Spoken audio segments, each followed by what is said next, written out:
ఆందోళన నియోజకవర్గం మాజీ ఎమ్మెల్యే చంటి క్రాంతి కిరణ్ ఆధ్వర్యంలో టేక్మల్ మండల కేంద్రంలో ఈ రోజు చెలో వరంగల్ వాల్ పోస్టర్ ఆవిష్కరణ కార్యక్రమంలో టేక్మల్ మండల టీఆర్ఎస్ పార్టీ అధ్యక్షులు భక్తుల వీరప్ప, చింతరవి, బొట్ల సత్యం, సిద్ధయ్య, సాయిలు, శ్రీశైలం, సాయిబాబా, బుడ్డ అనిల్, కిష్టయ్య, రజాక్, బాలయ్య, మల్లేశం, భూమయ్య, నాగయ్య తదితరులు పాల్గొన్నారు.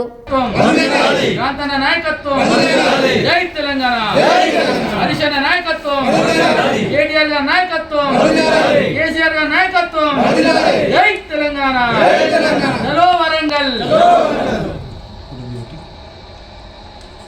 తెలంగాణ, కేసీఆర్ గారి నాయకత్వం, క్రాంతన్న నాయకత్వం, హరీష్ అన్న నాయకత్వం, కేటీఆర్ నాయకత్వం. జై తెలంగాణ. మన దగ్గర పెడదామని చెప్పి సార్ చెప్పిన కనుక తప్పకుండా ఆ సభకు అందరు ప్రజలు కూడా మనం తీసుకుపోదాం. మీ అభిమాన నాయకుడు, మనందరి ప్రియతమ నాయకుడు కేసీఆర్ గారి పట్ల మీరు ఏదైతే ఆయన మాటలు వినాలనుకుంటున్నారో తప్పకుండా మీరు అందరినీ కూడా కేసీఆర్ గారితో మరో మీటింగ్కు తీసుకుపోయే ప్రయత్నం చేస్తాం. ఇది చాలా దూర ప్రాంతం కనుక ఈ ఎండాకాలం కూడా అందుకే కొందరినే ముఖ్య నాయకులనే రావాలని కూడా పార్టీ పిలిపించింది కనుక దయచేసి అర్థం చేసుకుంటారని చెప్పి పార్టీ మండల గ్రామంలో ఉన్న ముఖ్య నాయకులందరూ కూడా ఆ రోజు మండల కేంద్రంలో జెండా ఎగిరేసి ర్యాలీగా మండల కేంద్రంకి వచ్చి ఇక్కడ నుంచే వెహికల్లో బయలుదేరాలని చెప్పి నేను అందరికీ విజ్ఞప్తి చేస్తున్నాను. జై తెలంగాణ, నాయకత్వం, కేసీఆర్ గారి నాయకత్వం, వర్ధిల్లాలి బీఆర్ఎస్, వర్ధిల్లాలి టీఆర్ఎస్, వర్ధిల్లాలి కేసీఆర్. జై తెలంగాణ, ప్రాంతన నాయకత్వం, ప్రాంతన నాయకత్వం. జై తెలంగాణ. తెలంగాణ రాష్ట్ర సమితి ఏర్పడి 25 సంవత్సరాలు కావస్తున్న సందర్భంగా వరంగల్లో జరుగుతున్న రజతోత్సవాల్ని విజయవంతం చేయాలని చెప్పి రజతోత్సవాలకు ఆహ్వానిస్తూ ఈరోజు మేము పోస్టర్ను ఆవిష్కరించడం జరిగింది. అందరూ కూడా ఎవరైతే తెలంగాణ ఉద్యమంలో పార్టిసిపేట్ చేసినారో, తెలంగాణ రాష్ట్ర సమితి తెలంగాణ కోసమే కేసీఆర్తో పాటు ఎవరెవరైతే అప్పటి నుంచి కలిసి నడిచిరో వాళ్ళందరూ కూడా ఈ రజతోత్సవాల్లో భాగస్తులు కావాలని చెప్పి మేము వాళ్ళందరినీ మనస్ఫూర్తిగా ఆహ్వానిస్తున్నాం. ఎందుకంటే ఇది చాలా గొప్ప సందర్భం, గొప్ప సంబరం కూడా. తెలంగాణ కొన్ని వేల మంది, కొన్ని వందల మంది తన ప్రాణాలని త్యాగం చేసిన తెలంగాణ ఉద్యమం కోసం.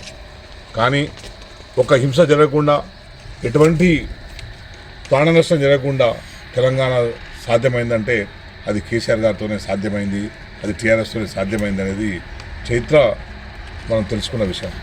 అటువంటి టీఆర్ఎస్ 20 సంవత్సరాలులోకి అడుగుపెడుతున్న సందర్భంగా అందరం కూడా ఈ ఉద్యమాన్ని, ఈ పార్టీని చాలా సక్సెస్ఫుల్గా ఒక నిబద్ధతతోని, ఒక ప్రణాళికాబద్ధంగా, ఒక దీర్ఘకాలికమైన దృష్టితో నడిపిస్తున్న కేసీఆర్ గారికి మనందరం కూడా రుణపడి ఉండాలి. అంతేకాదు మనందరం కూడా దాంట్లో పార్టిసిపేట్ చేసి ఆయనకు ధైర్యాన్ని ఇవ్వాల్సిన అవసరం ఉన్నది. 15 ఏళ్ళు తెలంగాణ కోసం కొట్లాడిన పార్టీ టీఆర్ఎస్.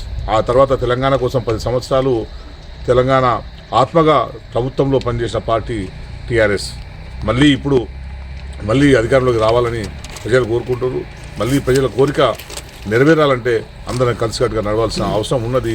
ఈ సంబరాల్లో తెలంగాణ ఉద్యమకారులు అందరూ పాల్గొనాల్సిన అవసరం ఉందని చెప్పి ఈ సందర్భంగా నేను తెలియజేసుకుంటూ అందరూ కూడా కార్యకర్తలు అందరూ కూడా ఇది వరంగల్ జరుగుతున్నది కనుక ముఖ్య కార్యకర్తలు, ముఖ్య నాయకులు ఎవరైతే ఉన్నారో ప్రతి గ్రామం నుంచి ముఖ్య నాయకులమే వెళ్దాం. ఒక్కొక్క గ్రామం నుంచి ముఖ్య నాయకులు పార్టీ ఏర్పడినప్పటి నుంచి 5 నుంచి 10 మంది ఉంటారు ఒక్కొక్క గ్రామంలో. వాళ్ళందరినీ కూడా ఈ సభకు తరలించాలనేది ప్రధానమైన ఉద్దేశం. ఎందుకంటే చాలా దూరంలో సభ పెడుతున్నారు కనుక ఇక్కడ నుంచి పోవాలంటే దాదాపు 3 గంటల జర్నీ, మళ్ళీ అక్కడ ట్రాఫిక్ 2 గంటలు, 5 గంటలు, మొత్తం రాను పోను 12 గంటలు అవుతుంది కనుక ఇబ్బందికరమైన పరిస్థితి ఉంటుంది పెద్ద మనుషులకు కనుక. కొందరు యువకులు కానీ, కొంచెం ఓపిక ఉన్న వాళ్ళు కానీ, పార్టీతో మొదటి నుంచి ఉన్న వాళ్ళు కానీ, నాయకత్వం పార్టీ బీఆర్ఎస్ నుంచి ఎవరైతే ఎదిగొచ్చినో వాళ్ళు తప్పకుండా రావాలని చెప్పి నేను వాళ్ళందరినీ ఆహ్వానిస్తూ, చాలామంది ప్రజలు కూడా కేసీఆర్ గారి నాయకత్వాన్ని కోరుకుంటున్నారు. కేసీఆర్ గారు ఏం మాట్లాడతారో చూద్దామని, విందామని చాలామంది కూడా రావడానికి సిద్ధపడుతున్నారు. వాళ్ళందరినీ కూడా నేను మనస్ఫూర్తిగా క్షమాపణలు కోరుకుంటున్నాను. ఎందుకంటే ఇక్కడ నుంచి అంత దూరం పోవడం అనేది ఇప్పుడు సాధ్యమయ్యే